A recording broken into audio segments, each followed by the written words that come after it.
Welcome to Outta Pocket with Michael Davis on Tobacco Road Sports Radio, TobaccoRoadSportsRadio.com, and WWBG 1470 AM as part of your TGI Friday lineup. We got a good show in store for you today. We are welcoming in Mr. John Cox. John, how are you doing today?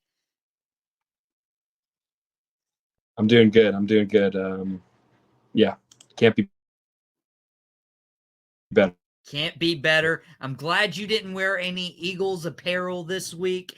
And then we got a guy who is the jack of all trades because his name is Jackson Cordray, and he is driving very carefully and at the speed limit, mind you, while appearing on Outta Pocket with Michael Davis. Jackson, how are you doing? Good. I'm not driving the speed limit. No, I'm joking. I'm going a nice 45. Just took a right hand turn. Thought I'd pop in real quick, talk some NFL football, talk some draft. I'm ready to go.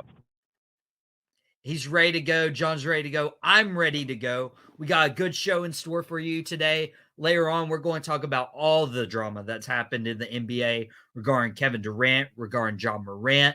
John and I may have to talk about what we see in terms of the best team in the Western Conference after all that news broke out. Obviously, going to talk about Lamar Jackson, how teams are not wanting to draft him or trade for him. Teams are wanting to draft their quarterback. Aaron Rodgers, where does he end up? Where all those quarterback pieces land? But we get to do something very interesting. So if you remember during the NFL season, every Tuesday, Jackson and I would drop our top core rankings, ranking NFL teams from 1 through 8. That was a great social media output. Everybody voted Team Michael, as far as I can recollect. But if I recall, Michael, that it happened not a single time. I think I even had your father support throughout the entirety of like us doing it. I mean, all the Davises came to me and were like, "Hey, your list is much better than our son's," and that was just. I appreciate it. Thank you, Mac, and thank you to all the others who supported me because nobody was a fan of yours, Michael. If we're being fair. Des, that's your cue to mute Jackson's mic the next time he talks. Desmond Johnson, our producer from Tobacco Road Sports Radio, he hops on the show on time to time. I'll be on the rundown tomorrow morning at 11 a.m. with Desmond Johnson. If you guys want to tune in, talking football, basketball, maybe some wrestling, who knows?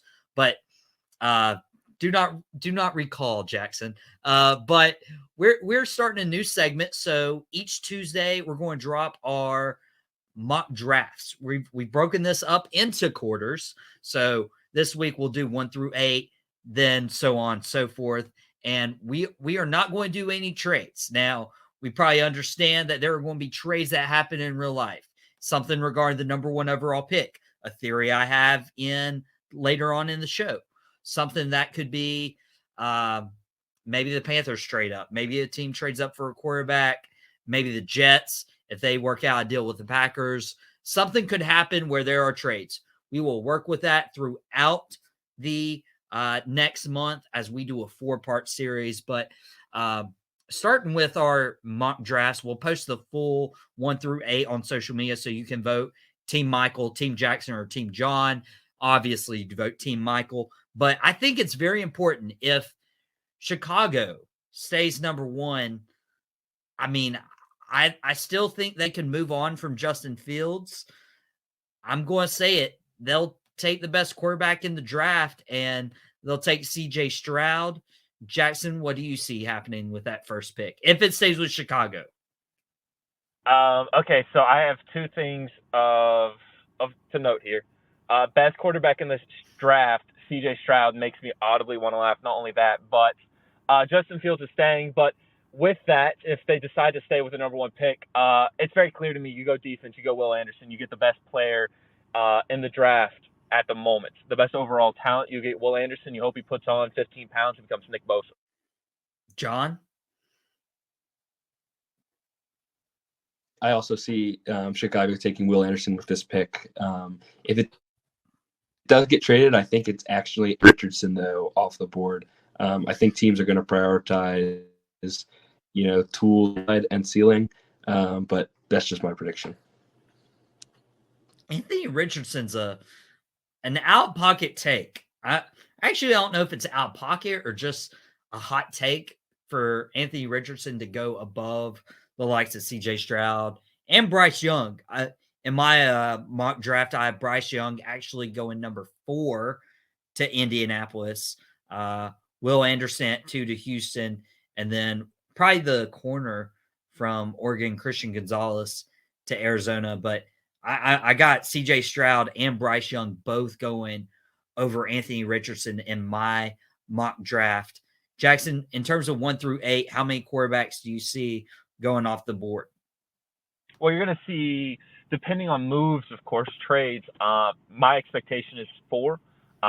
Will Levis, Anthony Richardson, Bryce Young, CJ Stroud. I have my favorites. I prefer different guys. I'm not a CJ Stroud guy. I think he's last on my list.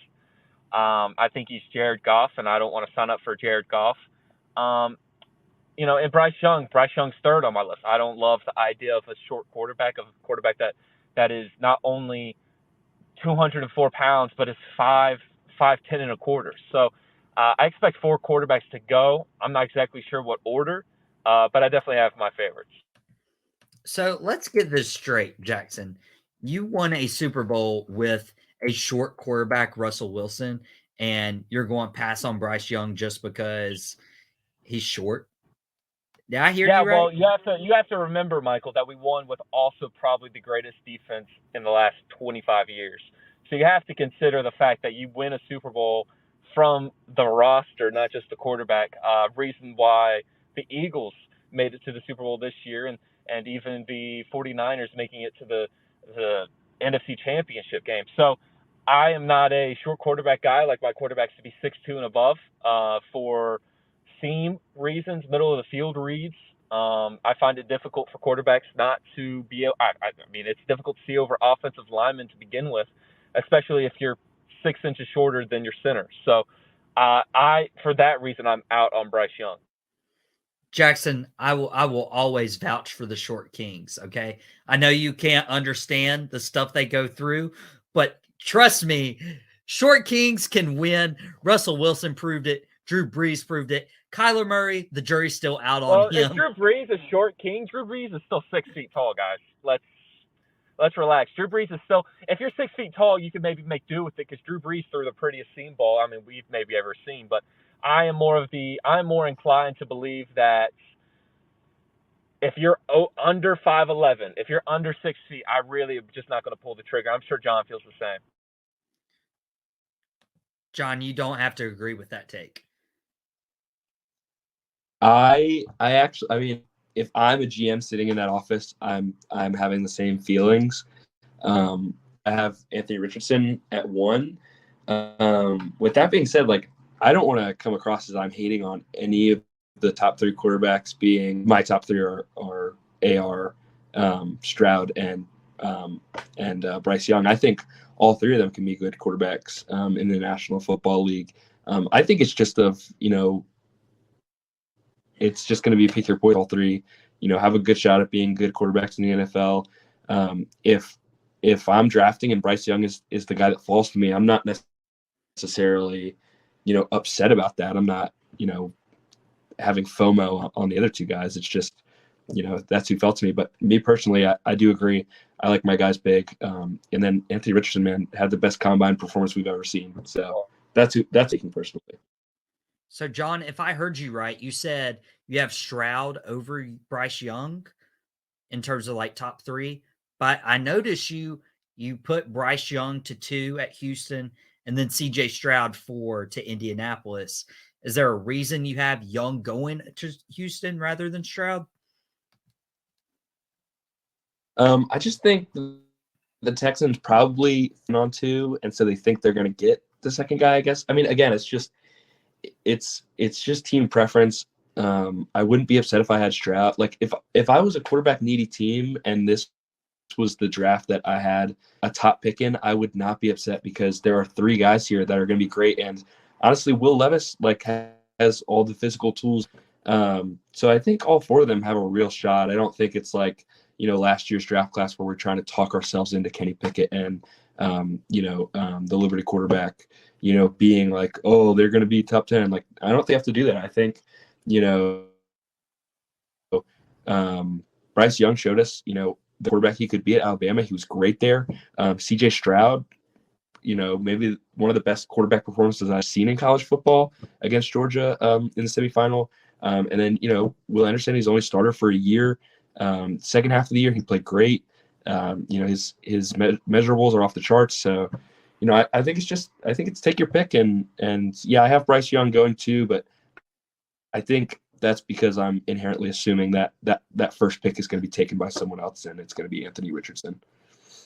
Well, assuming obviously there's probably going to be a trade at number 1 to go get a quarterback, whether that's Stroud, Richardson, Bryce Young.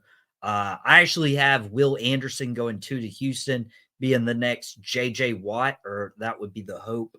But looking at my first 8, I have quarterbacks, I have defensive linemen, and one name in particular is Jalen Carter from Georgia. I actually have him going 8 to Atlanta. And the reason I have Jalen Carter going 8 to Atlanta is he might face a year-long suspension. Atlanta isn't in a position to contend right away, like I believe Arizona would want to be, like I believe Indianapolis, looking at the division, they'd want to be, Seattle, Detroit, Vegas even. I still think Vegas believes they're a quarterback away since they tagged Josh Jacobs. They have Devontae Adams. Atlanta needs everything. And if you have the top 4, well, actually, I only have 3 quarterbacks going. Maybe you just start plugging in players before you go get your quarterback. I think Jalen Carter to Atlanta is a great spot. Jackson, do you think Jalen Carter falls that far? Because we talked a little bit about this last week. And is he a good fit in Atlanta? Well, he's a good fit anywhere he goes. You're looking at a guy who has the ceiling of Chris Jones, and you don't want to lose out on such a phenomenal talent. The biggest question is this, right? Pending issues, right? It's all good and he's fine. Everything's fine. He's not gonna drop. There's no reason for him to drop. If there are issues, then yeah, it's completely understandable, and he could face a year's suspension. My biggest thing is that I believe through what has been stated so far that he's not going to have any issues playing in the National Football League, facing suspension. With that, I think he goes 5 to Seattle. I think Seattle's a defensive tackle away for that defense, that front 7. I wouldn't be surprised if they shoot their shot at him. And yeah, I just don't. I have a hard time believing that he falls all the way to Atlanta as such a phenomenal talent. I mean, the guy's number 1 on my big board, right ahead of Will Anderson. I just don't. I can't find him falling. Where do you think he goes? Yeah, I think he goes to Seattle. I said it earlier. I think he goes to Seattle. I think he falls right to Seattle's hands. I think there's going to be a trade at 1 and a potential trade at 3. So depending on how all of that goes, you're really looking at Will Anderson or Jalen Carter, because I think 3 quarterbacks go in the top 5, and you're looking at one of those guys falling down to Seattle, and Seattle gets one of them, right? A playoff contender gets one of them, a team that just re-signed Geno Smith for 3 years, $105 million, So, and a lot of that's agent money. So I think he falls right down to them, and I wouldn't be surprised if they take him. Jackson would be the one to salivate over Jalen Carter going to his team at 5 for the Seattle Seahawks. John, what do you think in regards to Jalen Carter, and do you see him going in the top 10 or top 8 rather?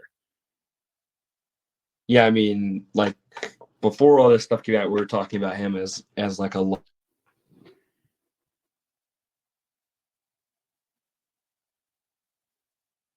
lock for like a top 5. So I don't think that teams will be completely out on him. I think there will be teams that are willing to gamble on a talent like him. We've already touched on what his ceiling can be. It's incredible. He might have been the best player on that defense this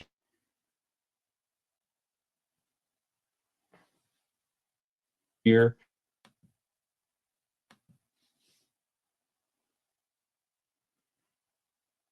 he's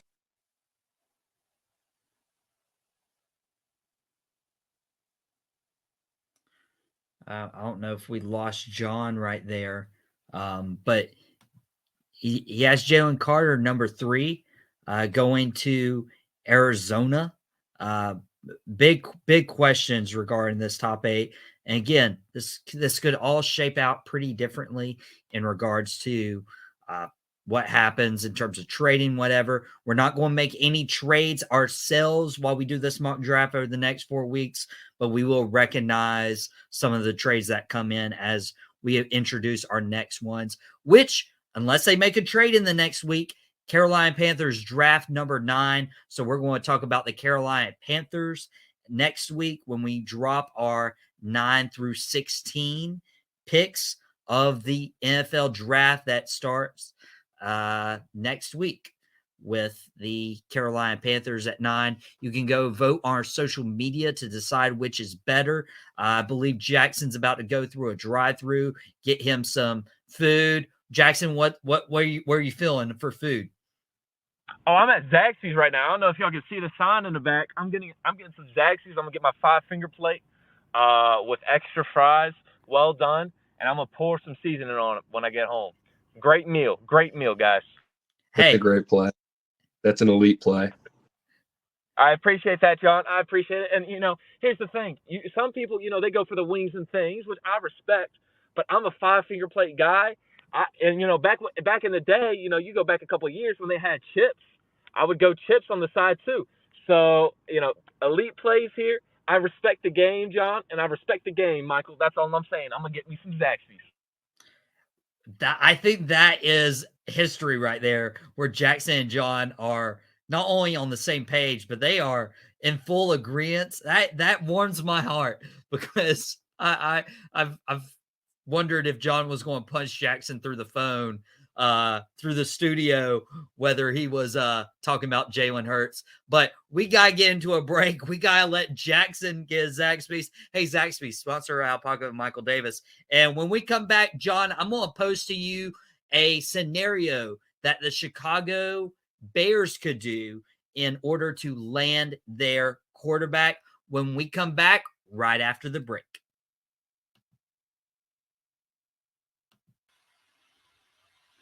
Welcome back to Outta Pocket with Michael Davis on Tobacco Road Sports Radio, TobaccoRoadSportsRadio.com, and WWBG 1470 AM as part of your TGI Friday lineup. We got John Cox back with us to talk a little bit of football. We just went over our mock drafts really briefly, and reminder that they're going to be on social media. We'll post them in quarters, much like Jackson and I did our top quarter rankings throughout the NFL season. We want to give you guys something to vote on, obviously. Team Michael as opposed to Team Jackson or Team John. No offense, John, but your team's just a bunch of losers. That's what you experienced in the Super Bowl, and it's okay, because, whenever you play a game, is it always funny how you're just the loser every time? But yeah, it's a good bit. I appreciate it. Thank you. See, I just wanted you to recognize that. But what kind of shook me this past week is obviously the future of several quarterbacks that are in question right now. We've had some clarity. Derek Carr is going to be a New Orleans Saint. But when Lamar Jackson got the non-exclusive franchise tag, and now he's able to negotiate with any team, and it's essentially like a restricted free agent. Baltimore can, let him negotiate, but they can match any contract that Lamar Jackson's offered. And if Lamar walks, then Baltimore is compensated with 2 first-round picks, which is a huge bargain for any NFL team.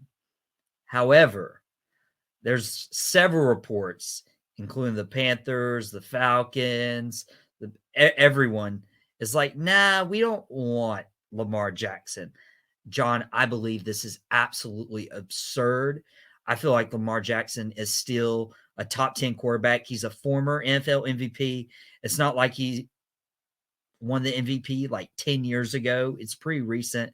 Still one of the better ones. Carried the Baltimore offense. If you're an NFL GM and one of your holes is quarterback, John, why are you not taking a chance on signing Lamar Jackson? Yeah, I think there's a lot of teams out there that could go out and sign Lamar Jackson and instantly become very good football teams. You look at the teams like Lions, Falcons, Panthers, maybe even like Frisky Titans, something like that. They go in there and they pick up Lamar Jackson. I think this is more of a matter of, we're going to wait and see and figure out how the chips fall post-draft, post-free agency, start to pick up. I don't really buy into the, collusion narrative just because why would you not want to sign, a former MVP? He's definitely, a top, he's in that top 6 or 7 quarterbacks in the NFL. He can win you a Super Bowl. The narrative of him being, a thrower is, it's silly. He's won an MVP. He's led the league in touchdown passes. He can go out there and win you a Super Bowl. So I just think we just have to wait and see until after the draft, a guy in the draft. If the Panthers can't get up to get their guy, or they can't get up and they don't feel comfortable taking a guy like Will Levis or something like that, maybe they do go take a swing, and I could see the Falcons kind of doing the same thing as well. And it makes perfect sense for a team like Carolina who is one player away. And I'll go ahead and say it. There's another quarterback whose future's kind of, shaking. I know I haven't been on my phone much today, haven't checked all the notifications, but last I heard, Aaron Rodgers and the Jets might actually happen. Robert Saleh, the Jets head coach, was visiting Aaron Rodgers in California after Rodgers had his 3 or 4 days of darkness. Whatever that may have been. Hey, whatever you need to do to figure out your life or whatever, do that. Okay, Aaron Rodgers. But Aaron Rodgers is another quarterback who is definitely has more age to him. And could Aaron Rodgers follow in, ironically, Brett Favre's footsteps and join the New York Jets, who actually could be a playoff team? I think the Jets right now, if they get a quarterback, how their roster is laid out, could be a wild card team. I don't know if they beat the Bills or the Dolphins in terms of the division race, but there's no reason they couldn't be one of the top 7 teams in the AFC with a quarterback.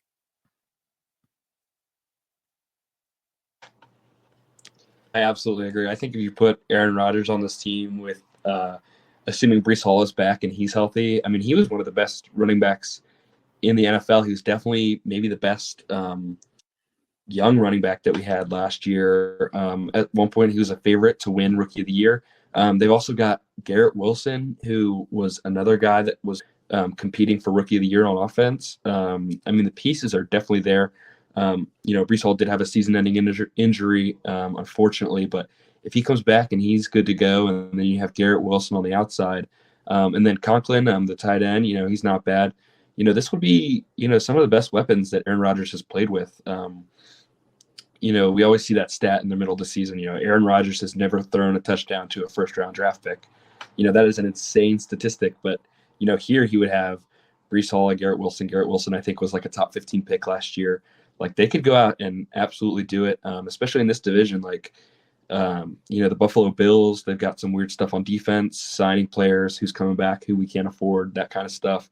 The Patriots are in a weird place that we've never seen them before. They could be in on the Lamar Jackson sweepstakes, I think. I think that's a team that's flying a little bit. And then, the Dolphins have their own situation with, it's too he's balancing coming back for health versus what is football to him. That's a really tough situation. So if you can insert Aaron Rodgers, they would probably be the most stable NFL team in that division, in that what you are getting when the players step onto the field next year. Robert Saleh, one of the best defensive coaches in the NFL, I think. And then you look at the pieces on their defense as well. They had probably the best corner in the NFL last year. And if they can, draft this year like they did last year, who knows what the Jets are doing next year come playoff time. I wouldn't want to play them. That's all I'll say. And you made a really good point with the division, because Buffalo, I can trust in the regular season. Miami, I can trust just based on the talent alone if they have a stable quarterback. But the Jets offer something that the Green Bay Packers could not offer Aaron Rodgers. So the Packers are going through a transitional period, but you still have an elite quarterback at that position, Aaron Rodgers. Devontae Adams leaves. You insert Christian Watson. You insert Alan Lazard. You insert these guys. And Watson was a red zone machine probably last 6, 7, 8 games of the season, but he wasn't a clear number one. He wasn't that guy that you could go to when you needed a 3rd and 9. And Rodgers looked in the backfield. A.J. Dillon not doing his job. Aaron Jones not doing his job. Tight end Robert Tonyan not doing his job. Defense shaky at best. And you look around that division, Minnesota, regular season juggernauts with Cousins, Dalvin Cook, Justin Jefferson. That defense was pretty solid. You look at Detroit, who rallied behind Dan Campbell that last half of the year. If we got the second half Detroit Lions all season long, they would have been a playoff team. The Giants wouldn't have been in the playoffs. The Detroit Lions would have been. And we don't have to mention Chicago because, Oregon State. Oregon State could beat the Chicago Bears. I'd want to see that. I'd want to see that. Take away all the guys from Oregon State who are entering the NFL draft right now. See if the 2023 Oregon State could beat the 2022 Chicago Bears. That I would. I'm not a gambling man, but that could be fun. But Aaron Rodgers, you mentioned there's 3 guys who could make this a difference, and it's all rookies. Between Breece Hall, between Sauce Gardner, between the wide receiver, I'm blanking on his name right now just because my mind's going at 1,000,000 miles a minute. Garrett Wilson, Ohio State. I think that's the first time I've blanked on a name. I mean, I've butchered a name, Victor Wembanyama, but Aaron Rodgers could seriously, and this is crazy because this is deja vu with Brett Favre. He could seriously want to sign with the Jets.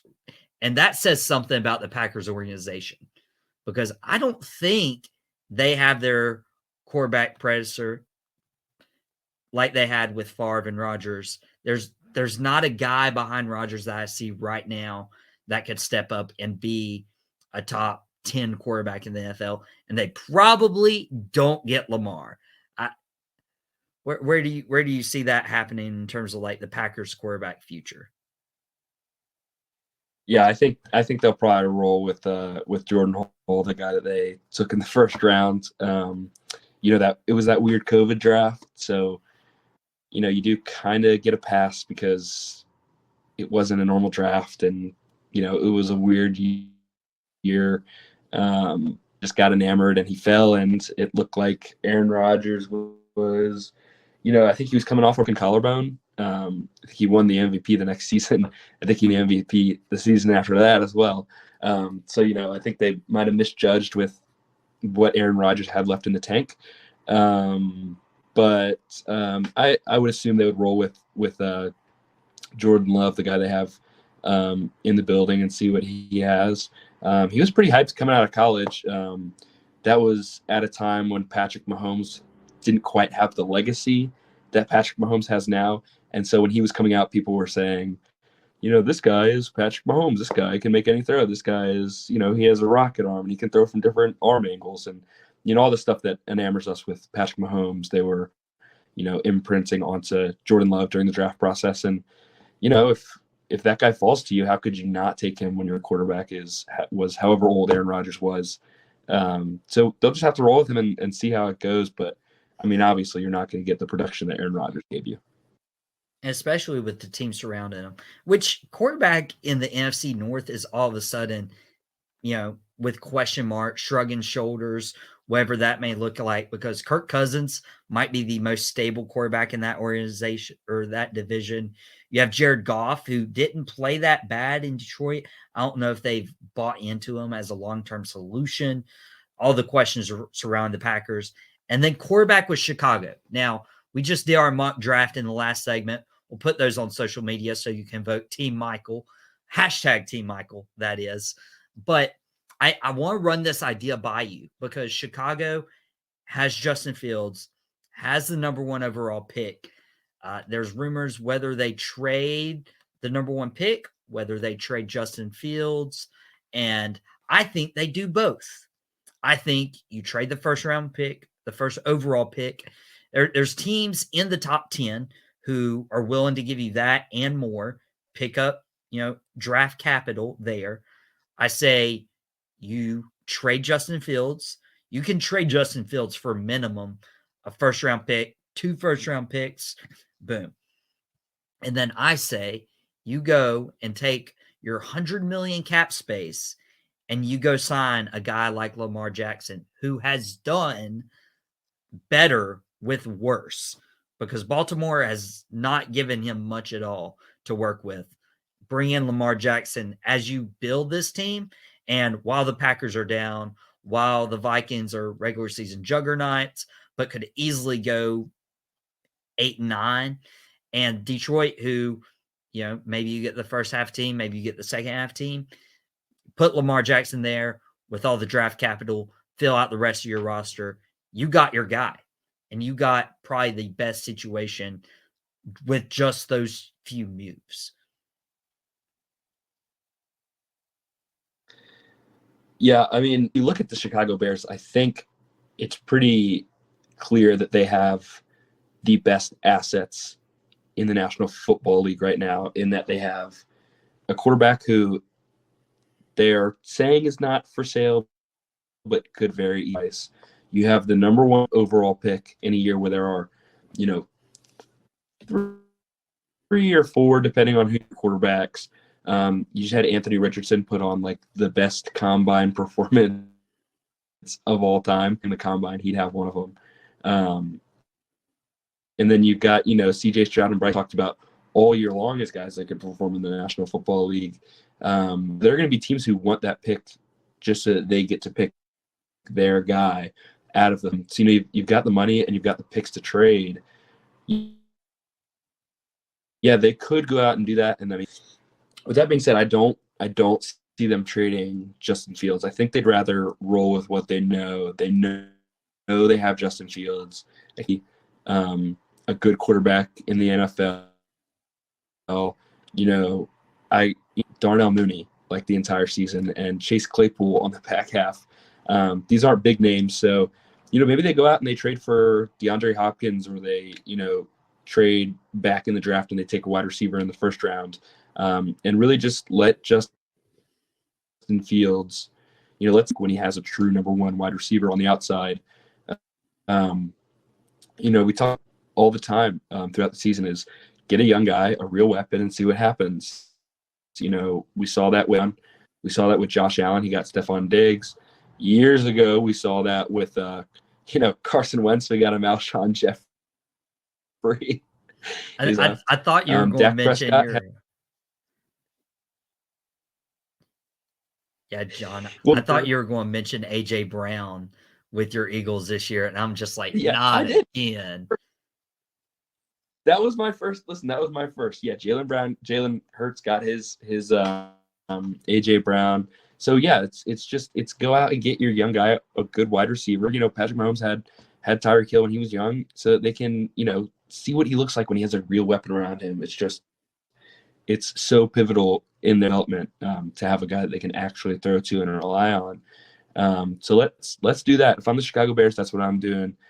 I'm committing to seeing another year of Justin Fields, especially on this rookie contract. You can fill the roster around him. You could do the Eagles thing. And I think that if they were to trade Justin Fields and, get a guy like Lamar Jackson, they'd kind of be pushing their chips into the table, and it would be a huge, huge gamble. It would be a gamble, but that's gambling on Lamar Jackson, not Justin Fields. And I've said on the show, and I'll say it again, right. Ohio State, quarterbacks tend to not do anything. And now you're getting a proven MVP. Justin Fields, you're like 50-50 on. I mean, you're gambling more on Justin's potential rather than what Lamar Jackson can bring to the table.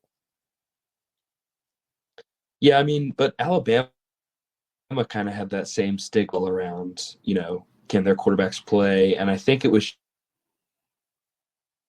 just a matter of those programs got better at developing quarterbacks. And then, it wasn't enough for them system like an AJ McCarron. They had to have a guy that could, level up your system and, with Jalen Hurts and with Tua. I guess Mac Jones was kind of like a system guy in college. He wasn't doing the same things that Jalen Hurts and Tua were, but Justin Fields in college, man, he was a beast. I mean, he beat Clemson semifinals, took them to a championship. And then CJ Stroud this year, man, I mean, he played that might have been like the best game, football playoff history. You know what I mean?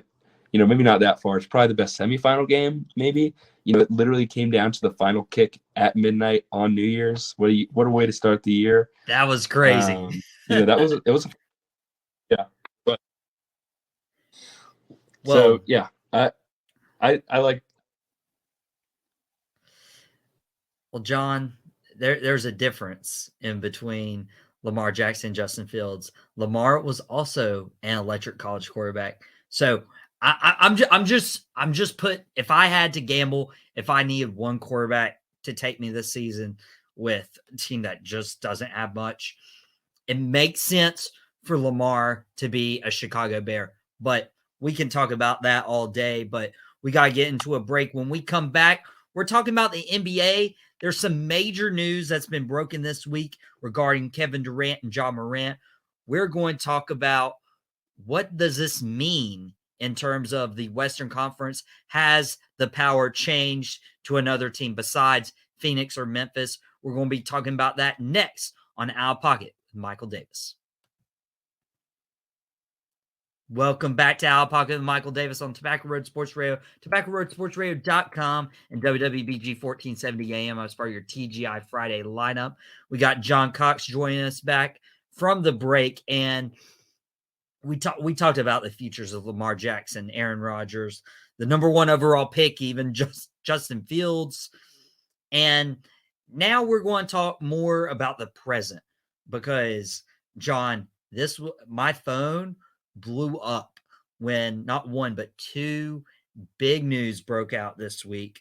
And I'm going to start with Kevin Durant and the Phoenix Suns because this team, after they made that Kevin Durant trade a few weeks ago, was like, okay, this is the team to beat. You got Chris Paul, Devin Booker, Kevin Durant, DeAndre Ayton. You have a team. And all of a sudden, Kevin Durant warming up, takes a weird fall on layups, and now we have conflicting reports whether he'll miss the rest of the regular season, whether he'll miss 2 to 3 weeks. We just aren't sure about how long Kevin Durant will be out, and that's not just us. That's the Phoenix Suns organization as a whole.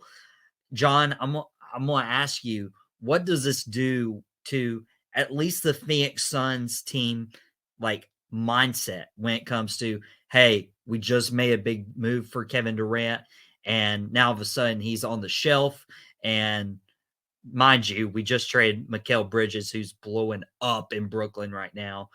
Do you think Phoenix can keep a Band-Aid on this season to keep moving forward?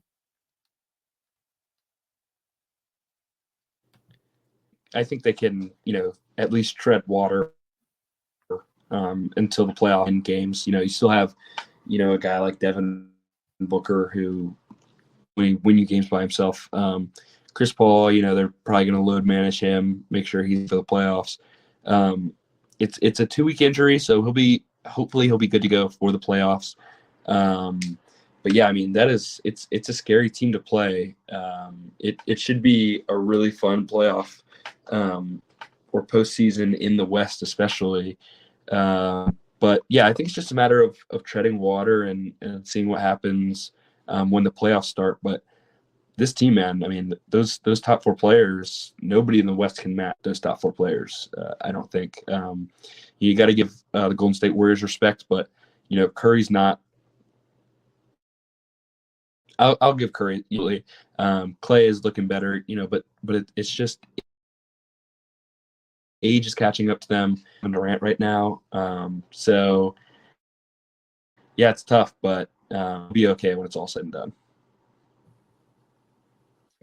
But when is it all going to be said and done? Is Kevin Durant going to be available? Because Kevin Durant, when he's healthy, is one of the best basketball players in the world, definitely in the NBA.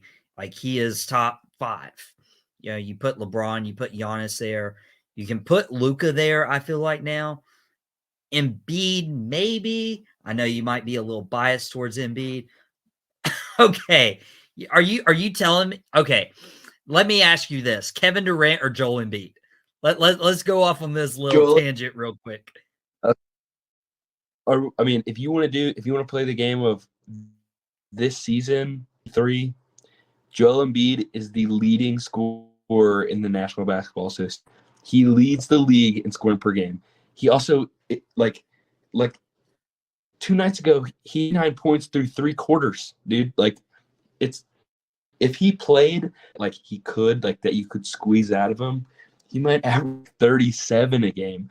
Like, the production you are getting from Joel Embiid is insane on the offensive end alone. On the defensive end, he's our team, and he's 7 foot, 280 pounds, dude. He can lock up guards, he can lock up centers, he can lock up power forwards. It doesn't matter. He's the best player in the NBA right now. I don't think that's like a crazy thing to say when he is a guy in the league in scoring at 33 points a game. He's like the first center to do it since Shaquille O'Neal. Oh, wait, he's not. He's the first guy to do it since himself last season when he was also robbed of an MVP award. It doesn't make sense that Joel Embiid is not consistently put in a top 5. Like you have to go Joel and Jokic. Like, I'm okay with any 3 combinations of those guys in your top 3. I really am. But then you get and your Luka and your LeBron and all those. But I mean, just let's not be partial here. Let's look at the numbers. Joel Embiid is 7 foot tall, and he's leading the league in points per game, man. Like, come on. Okay, I didn't even mention Nikola Jokic, and I didn't mention this season. Because this season, Kevin Durant hasn't been healthy. Neither has, as much as I hate him, neither has LeBron, okay? But when they're healthy, LeBron and KD are in that top 5 conversation. Giannis is just there. Luka has done everything with absolutely nothing. It might have been, and I said this when they made the trade, they probably shouldn't have even made that trade for Kyrie Irving, because now the Mavericks are having a losing record with Kyrie, but we kind of kicked Jackson off the panel, so I could say that without him jumping down my throat like last week. I'm sure it's clipped somewhere on our social media that you can find on Instagram or Facebook.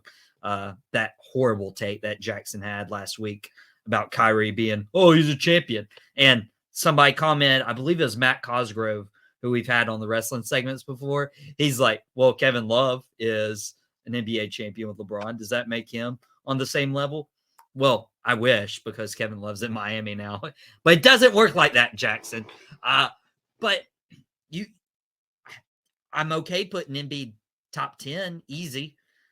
But when you think of health, LeBron, Giannis, KD, Luka, Jokic.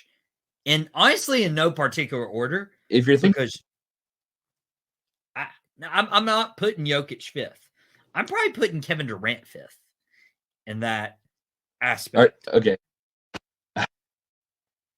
okay. I see. I don't know, because every year Joel Embiid comes out and he gets better and better, and that's crazy to say. But Here's an even crazier thing to say. Joel Embiid is Kevin Durant if Kevin Durant was 280 pounds. Go put on Joel Embiid, man. He's hitting hezzies. He's hitting fadeaways. He's hitting one dribble pull-up jumpers. Like, he was like the best mid-range shooter in the NBA last year, and he's a center. He plays the center position. He plays the 5. Like, I don't want to get into the whole Jokic Embiid thing because, you can never win that because the goalposts change every single year to decide MVP and who wins that award and how we define that award. But I mean, not to put Embiid in your top 5 in the NBA right now. He's played 52 games here. He's averaging 33.3 points in 35 minutes per game. He's averaging 10 rebounds. And he's averaging 4 assists. Like, those are incredible numbers. He's leading the league in scoring, guys. I feel like I'm going crazy about Joel Embiid. Okay. And everyone of that 5, who are you taking out for Joel Embiid? I told you, like, right now, I think if I would put exactly Giannis 1. And it's Giannis because he's won a championship, because we know that he has that extra gear, and he has that extra gear in a closing game of the finals. He had like a 50-point game in game 6, right? Like that can't be ignored. But then you have Joel Embiid, and it sucks that his accolades match what we see because of the way that we assign first team All NBA and we assign MVP every year differently. But first team All NBAs, and he doesn't because we only give it to one center every year. And Draymond Green said it last year. I think he said something that articulates this problem really well. There are players that are built for 82 games, and there are players that are built for 16 games. And what he meant is like Rudy Gobert and Nikola Jokic that can, do all the, and then when you match up with them for a 7-game series, they're one glue exploited. Jokic got swept last year. I mean, Rudy Gobert in the playoffs was just a nightmare. It was just get a 1 on your 5, and then you take him to the basket every single time. I mean, like I grew up on Rudy Gobert getting cooked highlights by Curry in the playoffs like every single year, and he won 3 back-to-back Defensive Player of the Years. And every year in the playoffs, it was the same thing. And then last night, Chicago comes in, and you've got freaking Nikola Vucevic cooking the 2-time MVP, man. I mean, just guys going at him, and it's going to be the same exact thing in the playoffs. It's going to be, we're going to switch our fastest guy onto your guy, Nikola Jokic, and he's not going to catch up. He's not going to be able to keep up. He can't move his feet. He's not a defender. You can say whatever you want, but I mean, it's crazy because last year Joel Embiid had a better record, and now it's Jokic is on the 1 seed. He deserves the MVP. The goalposts move every year, but Embiid has to be in your top 5. He has to be. So I just want to get this straight. I want to get this straight. John was giving up on his Philadelphia 76ers. The world was ending, and now a couple weeks later, he's claiming Joel Embiid is a top 5 player in the NBA.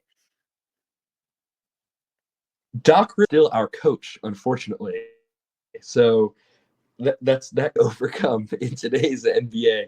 Maybe if we had Kevin Garnett, Ray Allen, and Paul Pierce all in, Rajon Rondo, we might be able to overcome Rondo.